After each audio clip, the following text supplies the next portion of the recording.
मराठी माणसावरील अत्याचाराविरोधात कारवाईसाठी आता अॅट्रॉसिटी सारख्या कायद्याची मागणी केली जाते। मराठी भाषिकांवरती अत्याचार केल्यास, मारहाण केल्यास कठोर शिक्षेसाठी ठोस धोरणांची मागणी केली जाते। अर्थसंकल्पीय अधिवेशनामध्ये कायदा पारित करा अशा प्रकारची मागणी आम्ही गिरगावकर संस्थेच्या वतीने सरकारकडे करण्यात आलेली आहे।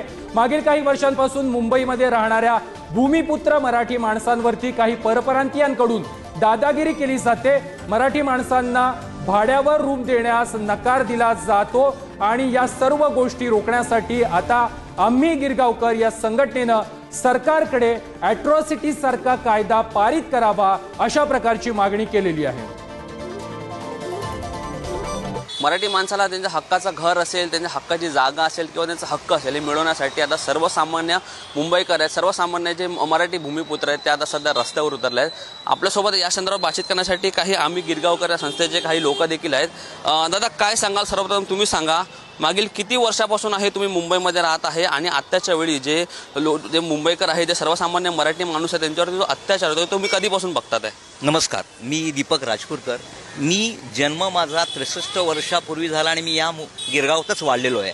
पण गेले हे 4-5 वर्ष जो काही म्हणजे एखाद्या पद्धतीने परप्रांतीयांच्या व्याप्तातून आम्हाला जे वेगळं काढण्यात प्रयत्न चाललेला आहे, काही कळत नाही हे आत्ताच कसं सुरू झालं। आम्ही इतके दिवस गुण्यागोविंद राहत होतो, आम्हाला फ्लॅटमध्ये जागा मिळत नाही, आम्हाला मासे खाण्यापासून आम्हाला परावृत्त केलं जाते, आम्हाला जागा मिळत नाही आहेत। आता आमच्या डेव्हलपमेंट सगळीकडे चाललेले आहेत, त्यांना जागा मिळत नाही भाडेकरूंची। हे का होतंय? हा मोठा गंभीर प्रश्न आहे गिरगावकरांचा।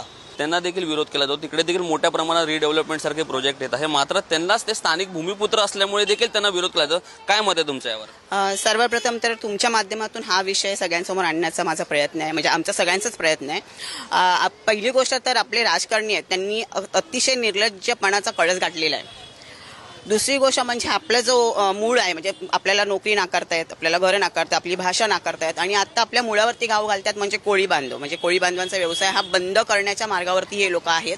आता ते कोळी बांधव आहे, त्यांचा मूळचा व्यवसायच तो आहे, बरोबर आहे। मग ते पुढे त्यांचा बंद करणार आणि बंद करण्याचं रिझन काय आहे? तर आजूबाजूला जैन मारवाड्यांचे टॉवर्स होत आहेत म्हणून त्यांना चालत नाहीये, म्हणून ते बंद करण्याच्या मार्गावरती आहेत। तर ह्याचा राजकारण्यांनी बाकीच्या गोष्टी खाण्याचा कमी विचार करावा, भस्मासूर जो भरलाय त्यांच्या अंगामध्ये त्याचा कमी विचार करावा आणि ह्या बाकीच्या गोष्टींचा जास्त विचार करावा। हिंदू हिंदू हिंदू करून मराठीला जे वगळत आहेत ते न वगळता मराठी ही हिंदू आहेत ह्याचाही विचार करून त्यांनी पुढे पाऊल उचलावं। जो मराठी माणूस आहे तो लढणारा मराठी माणूस आहे, मराठी माणसाचा खूप मोठा इतिहास आहे।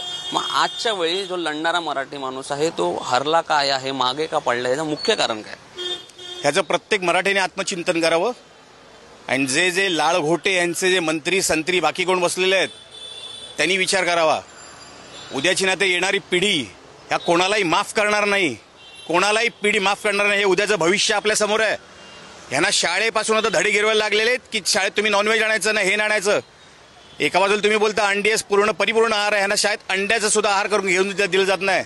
ही पिढी, ह्या पिढीला पुढच्या त्यांच्या पिढीला उत्तर द्यायचे की मुंबईमध्ये जे सर्वसामान्य मराठी माणसावर जो अत्याचार सुरू आहे त्याच्या विरोधात अॅट्रॉसिटी सारखा एक जो कायदा आहे तो पारित करावा, ज्यामुळे जे सर्व जे प्रकरण आहे ते कुठे ना कुठे थांबतील। मात्र या सर्व भूमिपुत्र मराठी माणसाची जी मागणी आहे ती सरकारकडून पूर्ण केली जाते की नाही हे देखील पाहणं मात्र आता येणाऱ्या दिवसांमध्ये तितकंच महत्त्वाचं असणार आहे। व्हिडिओ जर्नलिस्ट विकाससह मी रिद्देश हातीम, पुढारी न्यूज, मुंबई।